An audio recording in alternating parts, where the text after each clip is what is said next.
What's up guys, it's JackUltraMotive here, and today I got a chance to get a hands-on on the very game of Forza Horizon 4, and I'm pretty much going to share you my little experience of it and maybe what we know so far. So, as soon as I hopped into this demo, what I realized is that the cars are very responsive, which is awesome. It's like, there's not that big of a change in physics or anything. That's the great thing about Forza. You could always count on that there's going to be great physics and it's going to handle perfect.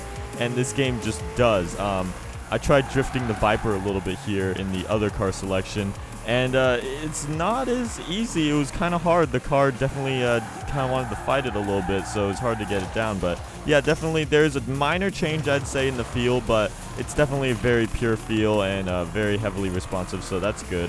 Or maybe it's just because the Senna is so grippy. But either way, the game, as you can see, looks astounding. Now, the major things here are the map and seasons. Now, one thing is that you're probably wondering, how did we end up with Britain? Now, the way they chose it is obviously kind of like how I would have thought about it too. It wasn't really first on the list. It wasn't your straight up go-to, because it's not the most exotic place there is out there. However, they first started with seasons, and they really wanted to introduce this idea of seasons and how, you know, it's never really been done truly in a game before. So they were set on that. Now they needed a place to pull that off, and Britain actually happened to really kind of flow and work just well for them. Plus, there's a huge bias of Playground Games is from Britain, so they get to all work on their home territory.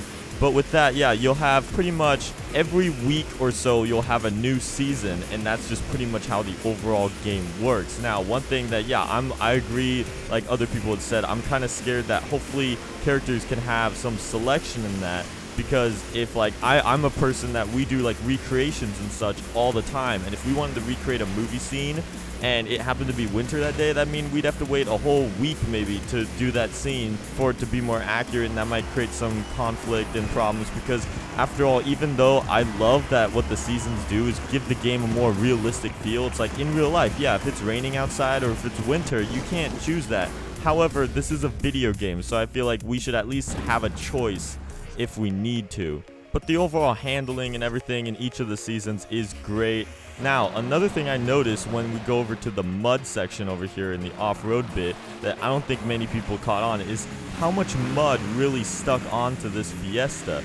It's pretty much, I'd say, I believe that should apply to all the other cars when you're going off-roading. And that's pretty cool, considering that in the past ones, yeah, they do get pretty dirty, but this looks like it properly got muddied up, if that's a phrase. And pretty much, yeah, so that's another cool effect I think that they're adding on in terms of detail and attention to all of that. And one thing I noticed while drifting the Viper is that I'm not sure if it's just me, but it seems like the tire smoke stays or lasts in the air a bit longer than the past ones, which is good, because that's one thing I do care about, tire smoke. I feel like that's something that game companies don't really put that much effort into, or one, it's just really hard to nail it.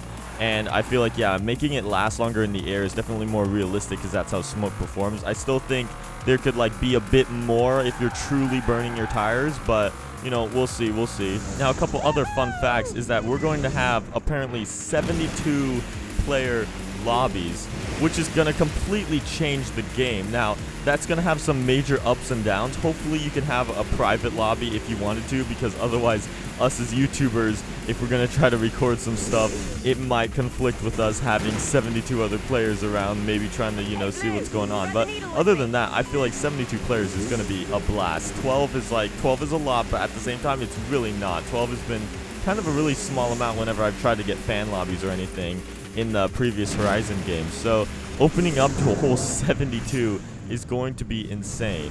And the other gist of properties, it's going to be really helpful, because now you're going to have more fast travel zones around the map, as well as pretty much they're going to act as festivals. I'm pretty sure you can just Forza Vista inside them around, take a look at your car, upgrade your car, modify your car inside of them, and do all of that. So it'll be it's kind of like a more realistic and better version of the festivals, which I think is a great improvement. So that's great. And the two other things that are supposedly supposed to happen that I'm really excited about is a supposed Formula Drift pack, as well as drift suspension. Now, both of these are very vague so far as my knowledge, but definitely they're going to apply to drift, obviously. And the Formula Drift pack, I hope, might mean that maybe we might get some Ford Mustang like Vaughn Gittin Jr. maybe. I feel like that would have to be in it.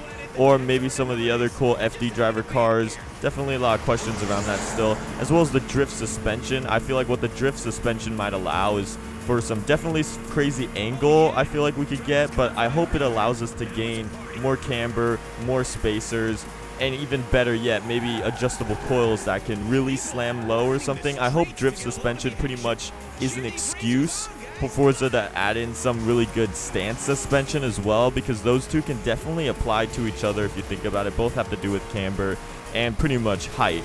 So hopefully that could be an excuse for that, but that's what I'm still thinking about that. I'm going to try to learn more about this game as much as possible. But pretty much right now, we just have to enjoy the beautiful scene of beautiful Britain right now. And I know definitely all my British fans out there are going to be extremely happy about this map. And you know what? It might even teach me more about Britain itself and all the positives of it, because that's the thing about these Horizon maps. They definitely bring out the positives of each world they have. They take the best of it and put it into one big world. But anyways, with that, I'm going to end it off here for this. I know you guys have probably heard a lot of this information already, but I'm just getting this out, as well as, you know, seeing the gameplay and all.